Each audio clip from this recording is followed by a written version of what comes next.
You're listening to the Churchosity podcast, where we talk about the Gen X take on church culture.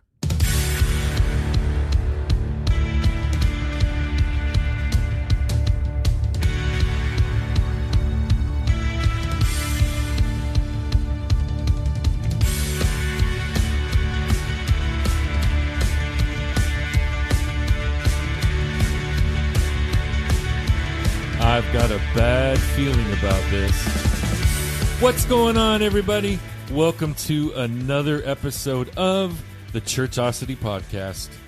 My name is Heath Brady, and I am your host. My name is Andrea Brady, and I'm your co-host. We're just a couple of Gen Xers doing the very best that we can at giving our perspective on church culture. And this podcast is dedicated to the Gen X Christians. You know, the ones that just want to keep it simple.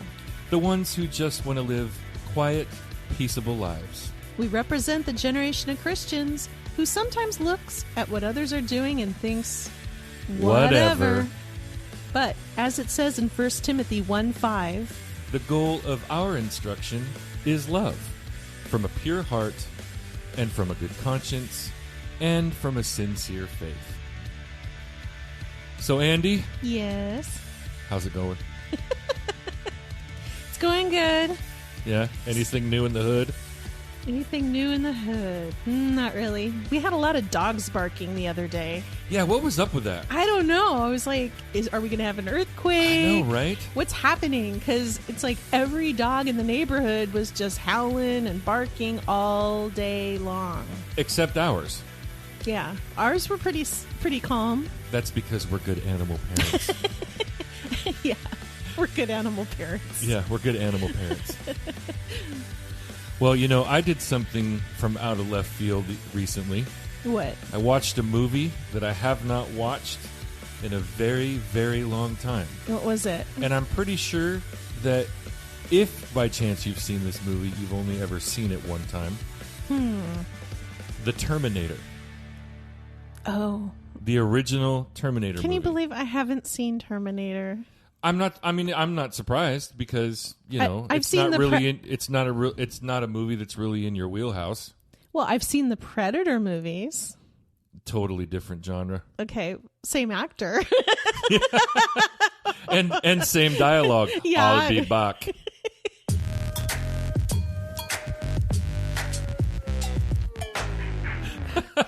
Yeah. That's funny. Well, I mean, I probably like them if I watched them, but I just wasn't into it when they came out. Yeah, it's science fiction. It's not one of your forte tastes of movie genres. Mm-hmm. It's one of mine. Yeah, I remember this movie. I think it came out, I want to say like 86, 87, somewhere in there. And, you know, there's a lot. If you look on like Amazon Prime and Netflix, and I think maybe even on Paramount Plus, you'll see all of the Terminator movies that there are. And recently, I was reading an article about how the most recent Terminator movie in the franchise basically killed the franchise. And it really is not a good movie. It's very nostalgic because they bring back Linda Hamilton's character for one last time. But she was the original Sarah Connor from Terminator movies. Okay. So, yeah, I thought, you know what? I haven't seen this movie in a really long time. And so I watched it, and there was a lot in that movie that I forgot about. And, you know, looking at the special effects from circa 1987 compared to today, it was really, really terrible. Was it really? Yeah, there was a lot of motion capture and claymation and, you know, blue screens and whatever. But I remember when I saw the movie in real time, like when it actually came out back in the day. I remember everybody talking about how unique of a film it was because it was a concept that had never like been played around with in Hollywood, in movies. Which was? That, well, I mean, it deals with the future. And the basic premise of the movie is that somewhere in the future, in the early 21st century, artificial intelligence becomes self-aware. Okay. And wages war on humanity. and they end up like launching nuclear missiles, and everybody on Earth is everyone like 2/3 of the world is killed in nuclear holocaust. Oh, okay. And the humans who survive are basically imprisoned or hunted down by the machines. Mm-hmm. Well, in the future, there's a renegade soldier whose name is John Connor, who leads a resistance that destroys the machines. And so the machines, thinking that they're all wise, send a Terminator back in time to kill John's mother, who is Sarah Connor. Oh, okay. So that he will never be born. So that he would never be born, okay. Right? Yeah, I think I'm kind of aware of the concept now that you're walking me through it. Yeah. So I just, I'm rewatching this movie for the first time in probably, 30 years, 20 years, I don't know. And I'm watching it like with a new set of eyes. Mm-hmm. And I'm thinking to myself, even way back then, the world had this obsession with knowing the future. Yeah. Or being able to predict things in the future.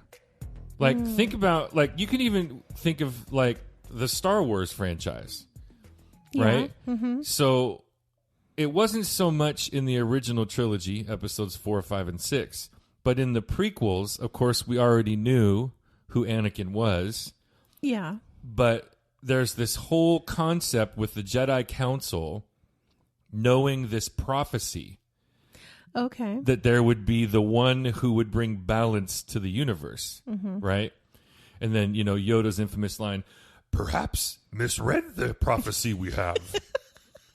Because Anakin ends up breaking bad. Right. It wasn't Anakin, it was Luke, right? Well, no, Anakin was the one that brought balance to the Force, but he brought balance by shifting to the dark side. Oh, weird. Yeah. So, anyway, there was this... So yeah, but there was this obsession with knowing the future, that someone was going to come to fix everything. Or think about the Matrix movies. We've talked about them already, plenty on our show. Right. But, Neo is the one. Right, the one. Who would overthrow the machines, right?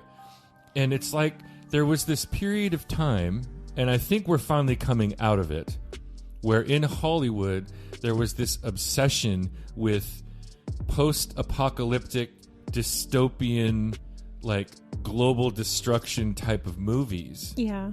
And some sort of prophecy that spoke of that one person who would fix everything. Right. Yeah. Well, I don't think that theme is ever going away anytime soon. No, because I think that humanity, whether they choose to admit it or not, is worried about the future. Yeah. And, wink, wink, looking for a savior. Yeah. It's interesting, don't you think? Yeah, it's very interesting. I mean, they're even messing with this in the superhero movies. It seems like whether it's DC or Marvel, whether it's in the movies or on television, these superhero-themed productions deal with the multiverse and messing with the time continuum and having that one person like Doctor Strange who sees 11.87 million different outcomes and only one is the possibility of the Avengers winning. I mean, there's this obsession everywhere you look. Yeah. With humanity's impending doom and someone looking for someone to rescue or save or preserve people, through the whole thing. It's kind of interesting. And so as I, this last week, have been pondering all of these things, you and I had a conversation about something new that we want to bring to the podcast. Oh. Yeah. So we're going to introduce on this episode a segment that will appear in future episodes of our podcast that is called This Week's Proof That We're Living in the Last Days. Bum, bum, bum. And so on this episode, we want to talk about all the different ways that we think, whether serious or sarcastic. You know me, I'm mostly sarcastic. That could be proof that we're living in the last days. I would like to preface this conversation with some scripture. All right. Which is usually a good place to start, don't you think? Oh, yeah. Yeah. We love the Apostle Paul. Love him. And he writes some very, very interesting words to his protege, Timothy, in both the first and second letters of Timothy. And in 2 Timothy chapter 3, beginning in verse 1, Paul writes, "But realize this, that in the last days difficult times will come. For men will be lovers of self, lovers of money, boastful, arrogant, revilers, disobedient to parents, ungrateful, unholy, unloving, irreconcilable, malicious gossips, without self-control, brutal, haters of good, treacherous, reckless, conceited, lovers of pleasure rather than lovers of God, holding to a form of godliness, although they have denied its power." Now that's a pretty brutal list. Wow. That Paul gives to describe the condition of humanity in the last days. Mm-hmm. And Andy? Yeah. For our listeners, would you like to unpack just briefly what we mean when we talk about the last days? Well, we're talking about, the time leading up to Christ's return. Exactly. That it's getting closer and closer. Right. In the book of Matthew, when Jesus was explaining to his disciples that even though he was going to go away, that he would return. And he gave signs. He told them that there were signs that would be pointing towards his return. One of the things that he said to his disciples was that as it was in the days of Noah, so shall it be when the Son of Man returns. So then, obviously, you want to go back and look in Genesis 6 and 7 and find out what things were like back in the days of Noah. Oh, man. Well, when you go back and read in Genesis chapter 6, you find some rather interesting things about just in fact what life was like on the earth during the days of Noah. In Genesis chapter 6, beginning in verse 5, it says that the Lord saw that the wickedness of man was great upon the earth, and that every intent of the thoughts of his heart was only evil continually.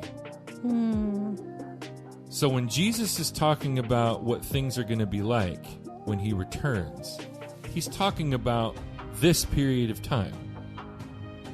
And when you couple that with what Paul says to Timothy about the way things are going to be during the last days, and he describes what the human condition is going to look like, yeah, I see a serious parallel there. Right. Because if the heart and mind of humanity is to do evil continuously, you're going to be lovers of self, lovers of money, boastful, arrogant, etc.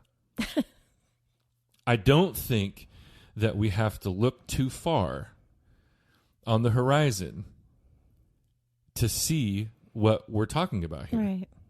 We'll just turn on the TV. Just get in the car and drive around town. Right. What are some examples, Andy, that you can think of that would be proof that we might be living in the last days right now? Well, let's see. And they can be serious or they can be sarcastic, but... Well, I don't know. Sometimes, when I was growing up, my grandparents or whatever would say something like, "What's this world coming to?" when they're watching the news. Or if they turn on the TV and, maybe they accidentally turned on MTV and saw some music videos. "What's this world coming to?" Oh gosh, and back then the videos were quote unquote clean. They were. Oh my goodness. Well, I don't know. I'm, racking my brain. Let's only go back maybe a few years. Okay. When the Notre Dame in Paris burned down, I was like, this is it. The end is near. I mean, besides like the Vatican or some other, that's like one of the biggest Christian churches that's iconic in the world, and it burned down, and it's been there since like, I don't know, the 1400s maybe. I mean, it's just been there forever. And we've been there. And I saw it when we saw it burning on the news. I was just like really sad. You and I cried really hard. Yeah, and I just I thought, oh no, the end is near. What else is going to happen? And that was in 2019, actually. Has it been that long already? Yeah, it was March 15th. Or no, April 15th, 2019. Oh my goodness. Yeah. Boy, the last 2 years of COVID have really like made time just dance by so quickly, haven't they? Yeah. And then I think when Billy Graham passed away, that was definitely like, he was such an icon and, one of the last great, evangelists, I guess. Yeah, it's weird to think that Billy Graham has gone home to be with the Lord. Yeah. Like that's somebody that you thought was going to live to be older than Moses. I know. That was in 2018. Wow. So we had Billy Graham pass away in 2018, and then Notre Dame burned in 2019. Oh my goodness. And then COVID in 2020, followed by murder hornets. And in the midst of all of that, you had Donald Trump as the president of the United States of America. Right. Who would have thought? Right? Yeah, I have to tell you, there are some events that have happened over the last few years in the church that are staggering to me. That if I was to say that might be proof that we're living in the last days, they definitely kind of prick my ears a little. Oh?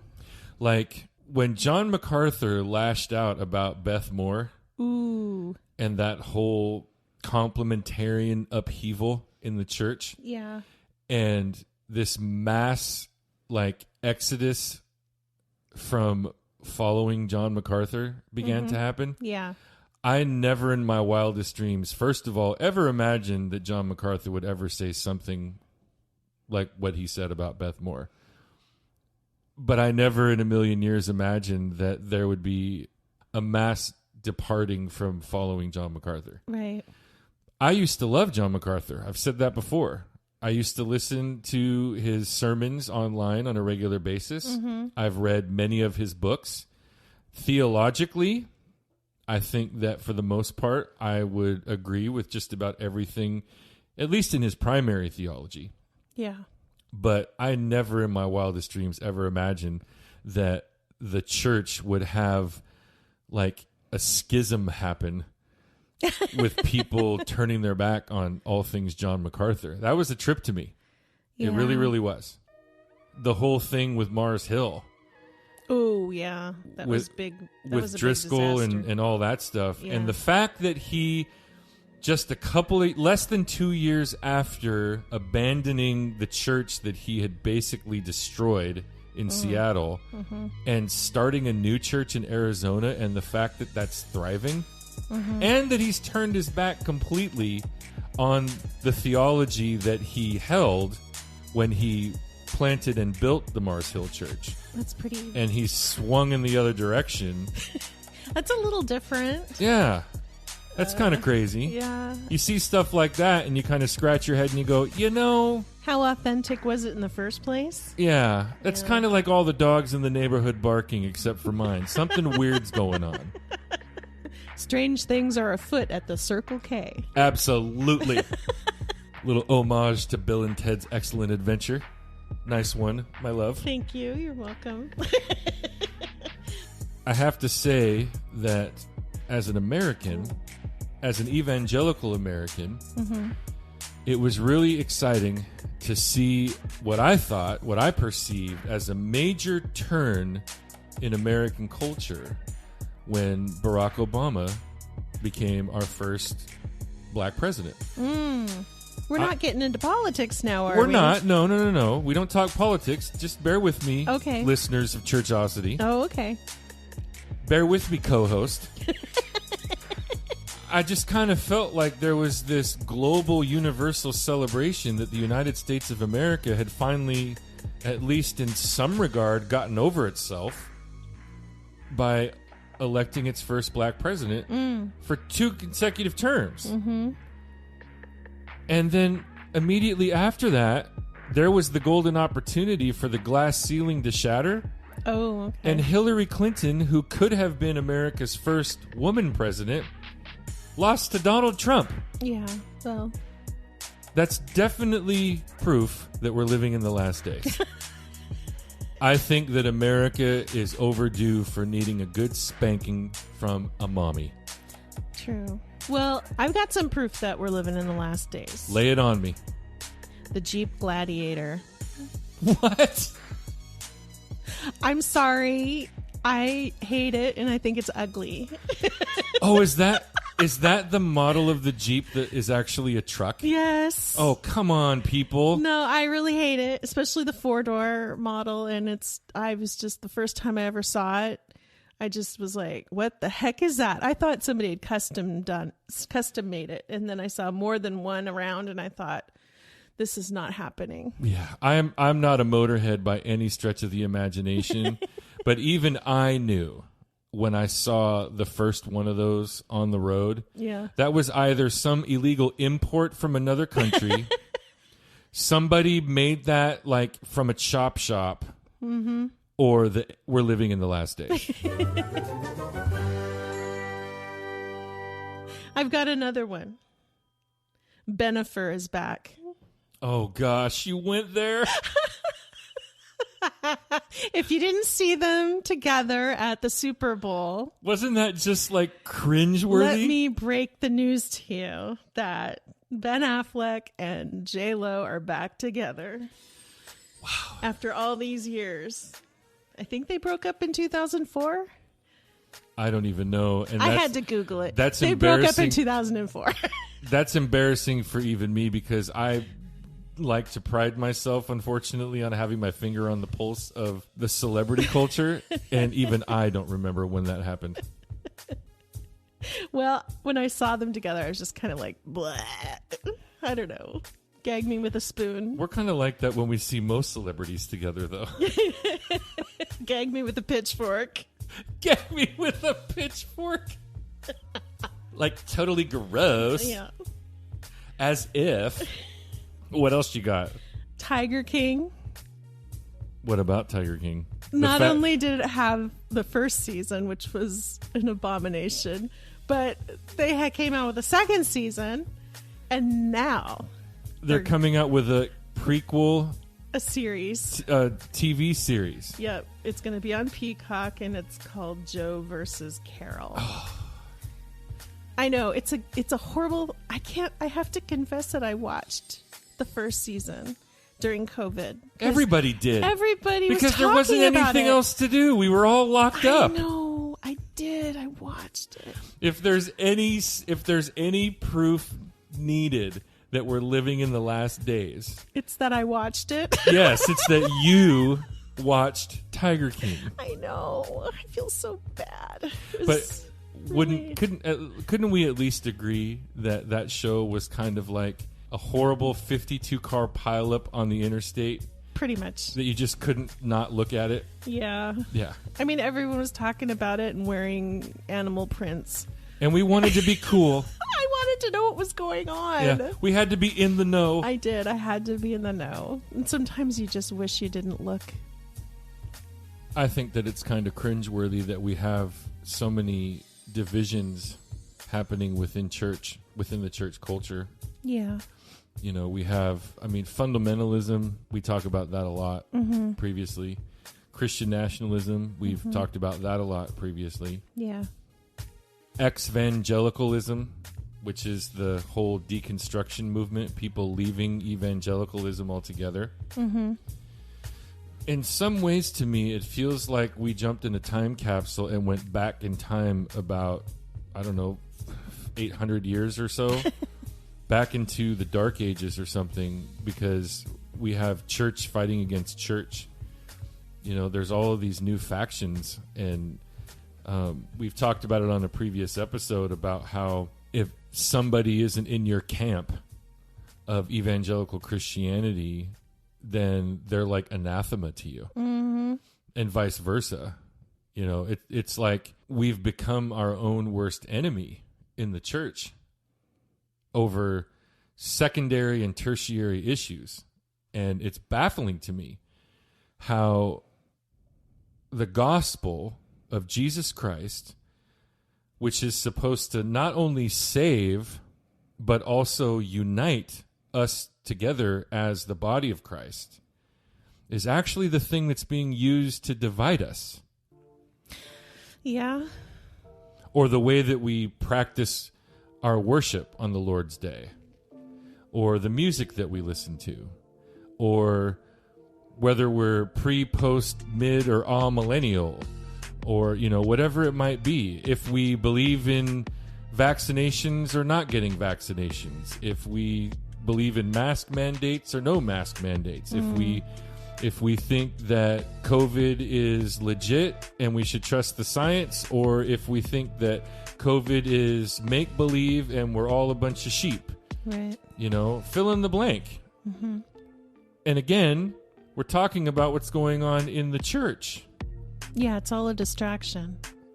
I mean, that everything that I just said really echoes to me the church's role in being lovers of self and arrogant and revilers and unholy and unloving and irreconcilable and even malicious gossips. I mean, it seems like people are just like running around over the top excited to hurt one another in the church because of a disagreement, a differing opinion. Exactly. A different way of doing your worship service on the Lord's Day in your church.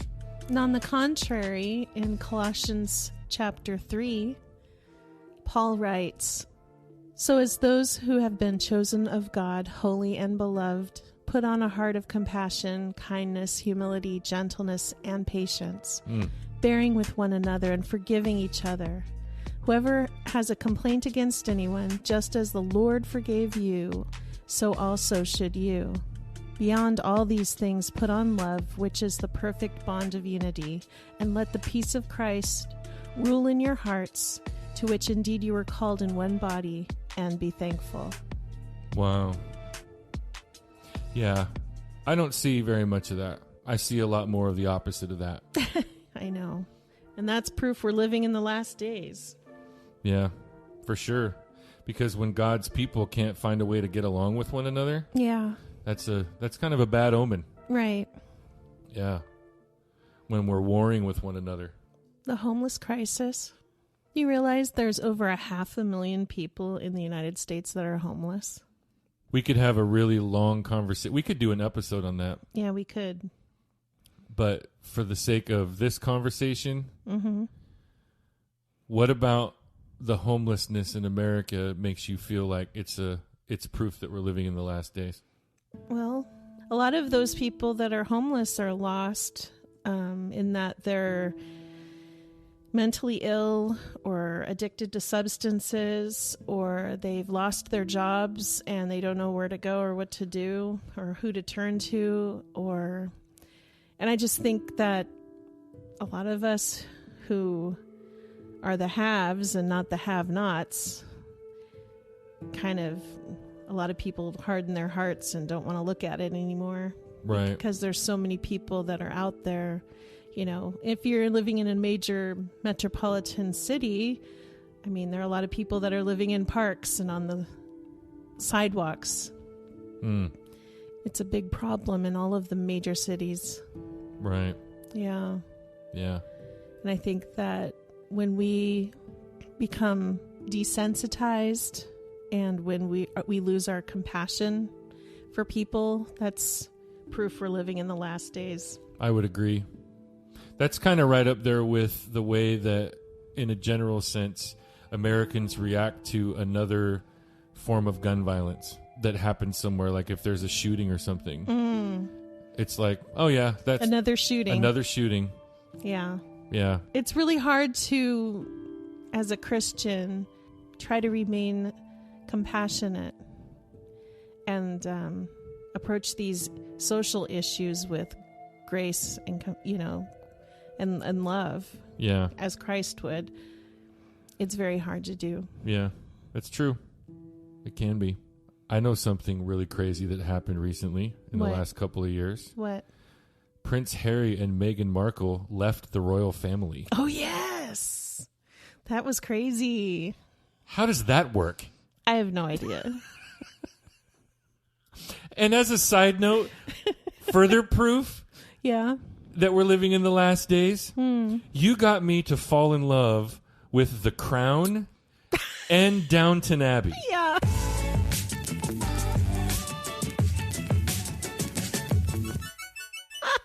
I did. There you have it, ladies and gentlemen. Definite proof that we're living in the last days. How about Kobe Bryant dying in the helicopter crash? Yeah, that was a big That deal. was devastating. That was shocking. Yeah, absolutely devastating. Yeah, there was a lot of very important and influential people that passed away in 2020. Not just Kobe Bryant. Yeah, there were. But you had like Chadwick Boseman, the guy who played Black Panther. Yep. He passed away. The infamous Ruth Bader Ginsburg. She passed away. Eddie Van Halen. Us Gen Xers mourned to hear that Eddie Van Halen had passed away. Isn't that crazy? That is absolutely crazy. Like Alex Trebek passed away. Yeah. These are people that Andy, you and I are now at the age where our heroes and our icons are dying. I know. It's crazy. That's proof that we're living in the last days, because all of the coolest people that ever walked the face of the earth are leaving us. That's so true. Well, and as a side note, Madonna can collect a Social Security check now. Oh, that's gross. I mean, it isn't... She's now 63. Oh, my Lord. I mean, it isn't enough that the oldest child is 30 now, making me feel old, but Madonna's 63? Yeah. Oh, my goodness. Yeah, we're definitely living in the last days. Sean Connery passed away. Oh, man. In 2020. That's right. Yeah. Oh, my goodness. Yeah, and again, I know that we don't like to talk about politics, but the way that these last two presidential elections have gone, it just seems like we've gone so far away from your vote counts to your vote has to be recounted 87 times. Right? It makes me think that every election from now on is going to be contested in some way or another. Yeah. I wouldn't be surprised if we see declines in the voters' booths in elections to come. Right. I mean, it's staggering to me how, with all of the technology that has advanced, that we have this kind of problem. But I know it's like hackers or whatever, or rumors of hackers and all that stuff. Yeah. But it's like, oh my goodness, like when you can't really rely on the system that's in place that essentially is the foundation of our democracy, that's proof that we're living in the last days. Yeah.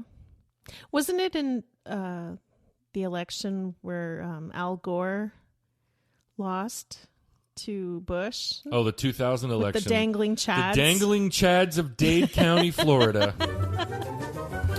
Yeah. Yeah.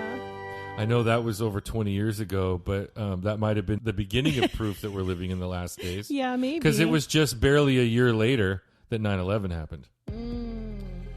Yeah, but we won't talk about that. No. It did change the world. Definitely did. Mostly for the worse. Yeah. I mean, we could talk about the raid on the Capitol building on January 6th of 2021.